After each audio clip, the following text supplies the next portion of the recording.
Bonjour à tous, je m'appelle Julie Bergeron, je suis l'une des psychologues scolaires du CSAP. Aujourd'hui, lors de cette brève capsule, nous allons aborder le sentiment de sécurité.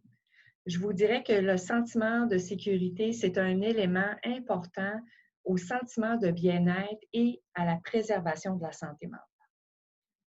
Je vous dirais que lorsqu'on se sent en sécurité, on devient disponible à la vie en général. Mais comment recréer ce sentiment de sécurité qui a été durement touché au cours des derniers mois? Et aussi, comment offrir à nos enfants ce sentiment de sécurité si nous-mêmes, on l'a perdu? Avant de vous offrir quelques pistes de réflexion et de solutions, on va prendre le temps de mettre une définition sur qu'est-ce que c'est le sentiment de sécurité. Un sentiment de sécurité, c'est la conviction que vos besoins et les besoins de ceux qui vous sont chers seront satisfaits. Vos enfants ont besoin de savoir que les adultes importants de leur vie sont capables de prendre soin d'eux. Mais comment on fait pour établir ou rétablir ce sentiment de sécurité si nous, en tant que parents, on est un peu déstabilisés? Bien, on peut rétablir ce sentiment de sécurité en étant des modèles de bienveillance. Mais c'est quoi ça exactement, la bienveillance? La bienveillance, c'est vouloir son bien et le bien des autres. Alors, si nos enfants ils nous voient être indulgents avec ce qui se passe à l'intérieur de nous, on devient très sécurisant pour eux, car ça leur permet d'être ce qu'ils sont de façon entière. Parce qu'ils se disent, je n'ai pas besoin de cacher ce qui se passe à l'intérieur de moi, parce que j'ai vu que papa et maman sont bienveillants envers eux-mêmes, sont indulgents envers eux-mêmes. Donc, s'ils sont capables de le faire avec eux-mêmes, bien, ils vont être capables de le faire avec moi-même. Alors, on met nos enfants en confiance et on les sécurise énormément.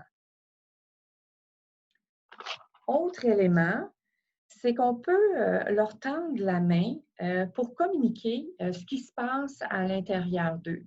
C'est-à-dire qu'on peut les aider à identifier, à mettre des mots sur les émotions. Puis un coup qu'on a identifié les émotions qui se passent à l'intérieur d'eux, bien, on peut valider puis légitimer ce qu'ils vivent. Ça, c'est extrêmement important et sécurisant pour les enfants. Encore là, ça leur laisse le droit d'être ce qu'ils sont réellement. Et ils sont bienvenus dans cette réalité. On peut aussi mettre en place une routine prévisible. De mettre en place une routine prévisible, ça va également aider à favoriser un sentiment de sécurité. Puis si la routine, elle doit changer, bien, on l'explique à nos enfants. On explique pourquoi la routine change. Comme ça, bien, pour eux, ça devient cohérent. La routine qui était avant d'une certaine façon, elle change, mais on sait pourquoi. On peut également avoir une communication claire et honnête avec eux. Des fois, on a tendance à penser que si on n'explique pas à nos enfants, c'est peut-être mieux. On ne leur expliquera pas trop ce qui se passe par rapport à la pandémie, la crise que nous traversons actuellement. Mais ce n'est pas l'idéal de faire ça parce que les enfants, c'est des êtres vraiment très sensibles. Alors, ils sentent que les adultes leur cachent quelque chose.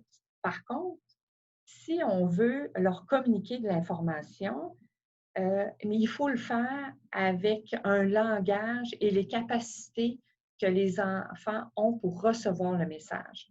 Alors, si nos enfants sont plus jeunes, ben, on utilise un langage qui est adéquat pour eux.